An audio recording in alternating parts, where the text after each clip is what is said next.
সুপ্রিয় দর্শক শ্রোতা, আসসালামু আলাইকুম ওয়া রাহমাতুল্লাহ। আপনাদেরকে থাম্বনেইলে যে ডিজাইনটি দেখিয়েছি সেই ডিজাইনটি আমরা এখন আপনাদের করে দেখাবো। প্রথমে আমরা চলে আসলাম রেক্ট্যাঙ্গেল টুল। এখানে আমরা ক্লিক করে আমরা নিব ইলিপস টুল। সমানভাবে গোল করার জন্য আমরা এখানে স্ট্রোক কালারকে নান করে দিচ্ছি। করার পরে অল্টার এবং শিফট চেপে একটা সার্কেল ড্র করলাম। কালারটা এখানে সাদা আছে, আমরা এখানে গ্রেডিয়েন্ট কালার দেব। তো গ্রেডিয়েন্ট কালারে ক্লিক করার পরে এখানে আসার পরে আমরা গ্রেডিয়েন্ট অ্যাপ্লাই করলাম।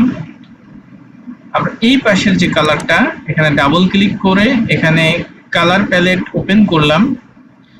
দেন আমরা এই কালারটি নিব এবং এই সাইডেও আমরা এই কালারটি দিয়ে দেওয়ার পরে আমরা চলে আসবো কালারে।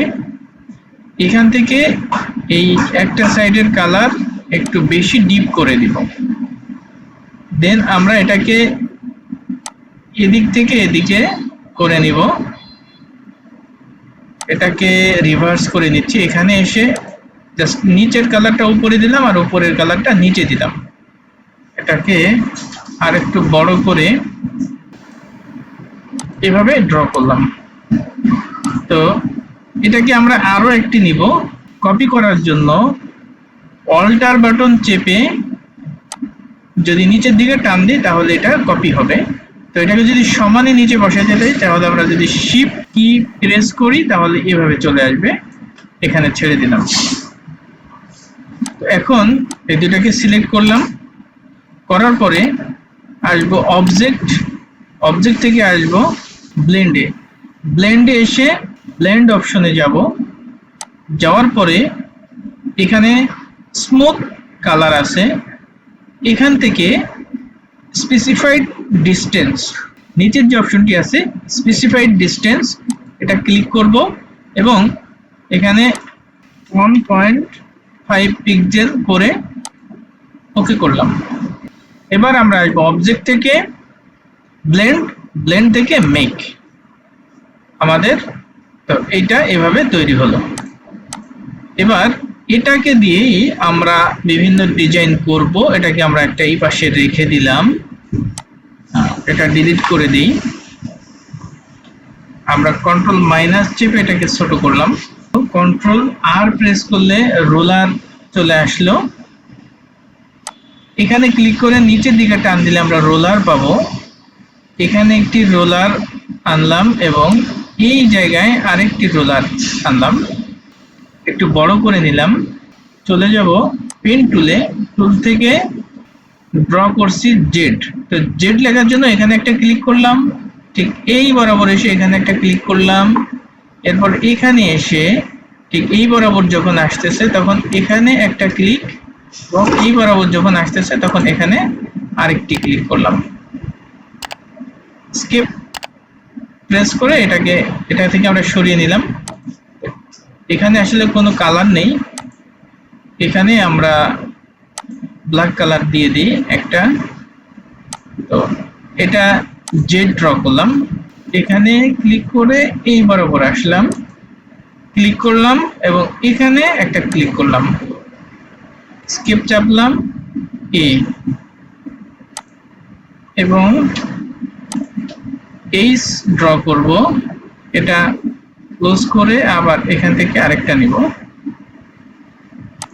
এখানে ক্লিক করলাম। আমরা এখান থেকে একটা রেক্ট্যাঙ্গেল টুল নিয়ে এভাবে ড্র করলাম, ছেড়ে দিলাম। এরপরে ডিরেক্ট সিলেকশন টুল দিয়ে এই সাইডটা এবং এই সাইডটা সিলেক্ট করলাম। এই সাইডটাকে আমরা টেনে এভাবে ডি এর শেপ নিয়ে আসলাম। সেক্ষেত্রে আমরা এটা বাদ দিতে পারি। এটা কাছে নিয়ে আসি। এখানে আমাদের একটা কাজ করতে হবে, সেটা হলো এই একটা পয়েন্ট আমাদের কেটে দিতে হবে। সেজন্য আমরা আসবো ইরেজার টুল থেকে এখানে আমরা ক্লিক করব, তাহলে এটা কেটে গেল। এবার আমরা এখানে যেই ডিজাইনটা তৈরি করেছিলাম সেটা দিয়ে মূলত আমরা এইগুলাকে রিভার্স করব। এটাকে আমরা প্রথমে একটা অল্টার চেপে কপি করে এখানে রাখি। এবার এটা সিলেক্ট করলাম এবং এই জেড সিলেক্ট করলাম।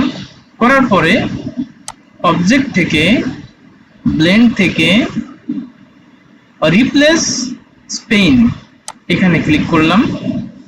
তো এটা অটোমেটিক্যালি এখানে চলে আসলো। আবার আমরা এটাকে একটা কপি করছি, এটাকে আমরা সিলেক্ট করলাম এবং এটাকে সিলেক্ট করলাম। দুটাকে সিলেক্ট করার পরে অবজেক্ট থেকে, ব্লেন্ড অপশন থেকে রিপ্লেস স্পেন দিলাম, এটা ক্রিয়েট হলো। একটা কপি করে রাখি, এটার সাথে আমরা এটাকে সিলেক্ট করলাম এবং এখানে অবজেক্ট থেকে, ব্লেন্ড থেকে রিপ্লেস স্পাইন করলাম, এখানে চলে আসলো। আবার এটাকেও আমরা ঠিক একইভাবে সবগুলো আমরা করে ফেলবো। এটাকে আমরা ঘুরিয়ে নিয়ে এইচ এর মাঝখানে যদি বসিয়ে দেই, এটা আমরা ছোট করে দেই, এটাকেও আমরা ঘুরিয়ে এর এখানে আমরা সেট করি।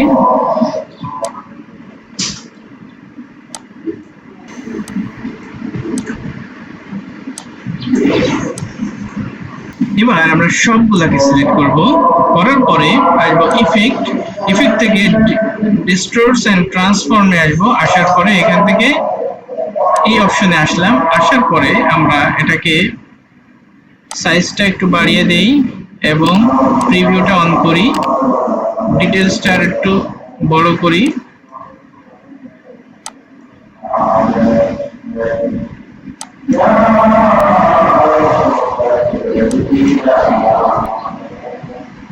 এবার আমরা ওকে করলাম এবং এটাকে আমরা আবার একটু আলাদা করে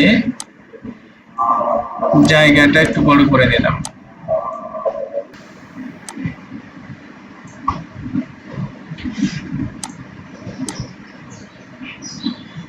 আমাদের ডিজাইনটি তৈরি হয়ে গেল। আশা করি আপনারা সবাই বুঝতে পেরেছেন যে কিভাবে আমরা ডিজাইনটি করলাম। সকলকে ধন্যবাদ। আসসালামু আলাইকুম ওয়া রাহমাতুল্লাহ।